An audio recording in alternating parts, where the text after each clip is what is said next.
নমস্কার বন্ধুরা, নিরুচিতা daily lifestyle ব্লগে তোমাদের সকলকে স্বাগত।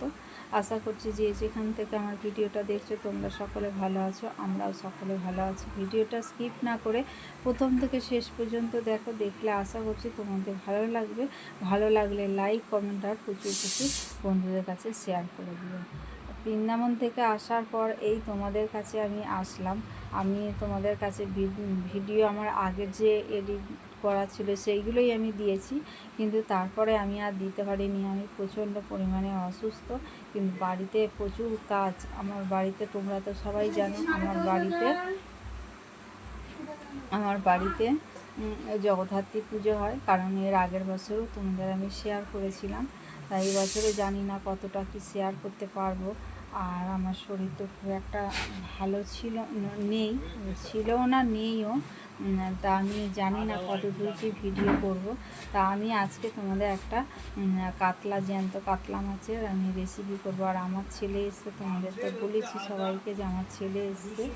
আর আমার ছেলে আসতে আমি দেখো আজকে নিয়ে এসেছি কাতলা মাছ। এটা হচ্ছে জ্যান্ত কাতলা মাছ। জ্যান্ত কাতলা মাছের কালিয়া বানাবো। এই যে দেখো, আমি মাছটা ধুয়ে পরিষ্কার করে আর লবণ হলুদ মাখাইনি এখনও। আমি তোমাদের দেখিয়ে নিলাম মাছটা। আর মাছটার মধ্যে লবণ হলুদ মাখিয়ে তারপরে আমি মাছটা ভাজা করব। তা বন্ধুরা, ভিডিওটা স্কিপ না করে প্রথম থেকে শেষ পর্যন্ত দেখো, দেখলে আশা করছি তোমাদের ভালো লাগবে। ভালো লাগলে লাইক, কমেন্ট আর কিছু বন্ধুদের কাছে শেয়ার করে দিও। মাছগুলো আমি একটা একটা করে আমি ভেজে নেবো। দেখো, কড়া বসিয়ে দিয়েছি, তেল দিয়ে দিয়েছি। তেলটা গরম হতে মাছগুলো দিয়ে দিলাম ঝপাং করে। দিয়ে দেখো এবার এপিট ওপিট করে ভালো করে ভেজে নেবো। একটু লাল লাল করেই ভাজবো, ভেজে তারপরে তুলবো। এই যে দেখো বন্ধুরা, 3টে মাছ দিয়ে দিয়েছি। এবার উল্টিয়ে দেবো। উল্টিয়ে দিলে পরে উল্টিয়ে পাল্টিয়ে দেবো, দিয়ে তারপরে আমি মাছগুলোকে ভেজে নিয়ে তুলে নিলাম। তুলে নিয়েই দেখো বন্ধুরা, ওই তেলের মধ্যে গোটা গরম মশলা আর গোটা জিরে তেজপাতা দিয়ে দিলাম। দিয়ে এবার মশলাটা একটুখানি ভালো করে ভাজা ভাজা করলাম। করে নিয়ে দিয়ে দেবো গ্রেট করা পেঁয়াজ। তা বন্ধুরা, তোমরা পারলে মিক্সিতে বেটে নিও, কিন্তু আমি মিক্সিতে আর বাটিনি। আমার তো শরীর প্রচুর খারাপ, আর আমার মিক্সি থাকে উপর ঘরে। আর আসলে মেয়েটার কিছু খাবার তৈরি করে ওর মা, ওই জন্য। তা বন্ধুরা দেখো, জিরে ফোড়ন দিলাম, দিয়ে একটু ভাজা ভাজা করলাম। করে নিয়েই আমি দিয়ে দিলাম পেঁয়াজটা দিয়ে দিলাম।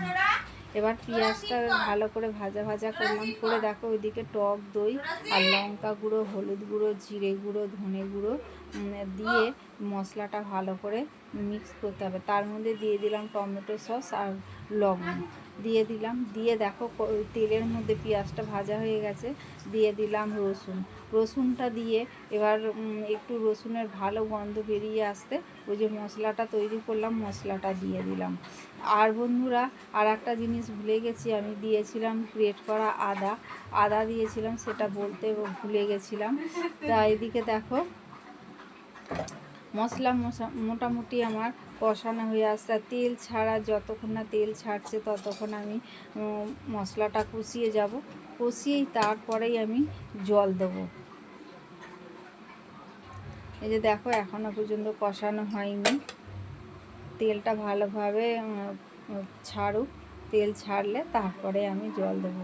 এই যে দেখো, জল দিয়ে দিয়েছি। জল দিয়ে মাছগুলো তুলে দিয়েছি একটা ফুট আসতে। তারপরে কিছুটা দিলাম ধনে পাতা, পরে আবার নামানোর সময় দিলাম। তা বন্ধুরা দেখো, আমাদের ডল বেরিয়ে গেছে নাচের ক্লাসে।